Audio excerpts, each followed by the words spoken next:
Mid-range phones used to mean compromise. Performance and build quality were often sacrificed just to meet the price.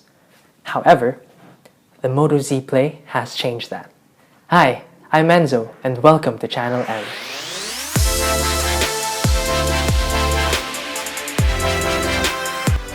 Motorola has released a handful of phones this year, and this is from the Z family.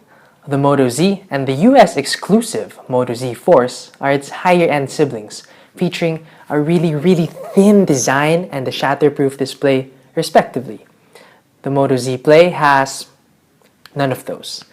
It's a mid-range phone that's touted as the thickest sibling, although on paper, it's thinner than an iPhone 7. The metal and glass construction and its splash proofing makes it more expensive than its 23,000 peso price tag. Those who do purchase this must know that they will be given a 1080p screen and the Snapdragon 625 processor only. But in reality, I have never come to think that maybe I need some more speed, some more snappiness, because this phone is as fluid as Android can and should be. Modularity is what makes this phone and other Z phones different. There's a 16-pin magnetic connector on the back that allows you to connect Moto Mods, which are add-ons that give the phone a lot more power and functionality. It's the easiest way to get modular, and I honestly think it works. We'll be having a separate video next week to review certain Moto Mods, but as of now, I have to say that the JBL sound boost is amazing, but the style shell is kinda loose.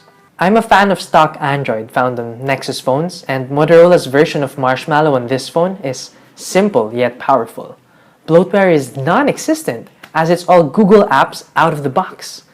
There is a Moto app that allows you to change up the phone's gestures and shortcuts, and a Moto Mods app that, well, lets you use the Moto Mods. The Moto gestures are a great addition, but sometimes I found myself exaggerating the action just to get a response while I disabled the active display since I found it just too sensitive for my liking. In the benchmark tests, the phone did okay, but it's not a hardcore gamer by any means. It received numbers that are just right for the Snapdragon 625, yet everything falls into place. In real-life use, the phone just zips through apps and tasks. Casual games can't give the phone any hiccups, although some stuttering is expected on the heavier games. There's a front-facing speaker which is adequate for day-to-day use, while the fingerprint scanner at the bottom is just perfect. It unlocks and locks the phone effortlessly, and it always gets my fingerprint right. There's a 16-megapixel camera at the back that does well when the lighting is right, but struggles in low light. I found the auto HDR mode oversaturated and underexposed at times, while other shots were grainy or blurry. Shots often had a cooler temperature to it, something that's neither bad nor good, it's just a matter of preference. Videos can go up to 4K, but there's no optical image stabilization here. The front camera is a joy to use. It's easy enough to fit a group of friends for a selfie, and it has a front-facing flash. When was the last time your phone had a front-facing flash? Battery life on this phone is the best. I find it just right to use a superlative because this 3510 mAh battery is just crazy. I've been able to reach 9 hours of screen on time without any intensive battery saving modes. I'd average about 6 to 7 hours of screen on time even at 75% screen brightness with LTE on using a dual SIM setup with battery saving off, and that's just wild. This is thanks to the power sipping processor and 1080p screen, as they are the right mix when it comes to battery life. Can I just say it again?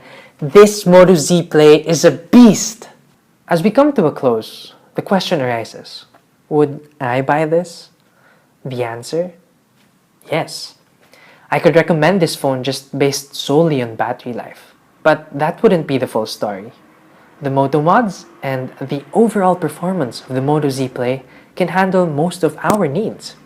It's a phone that has redefined the mid-range phone's metaphor of compromise, and one that has shown all the other manufacturers how battery life should be done. Thanks for watching. For more videos, just click the subscribe button here. And leave your comments down below. I'd love to read them.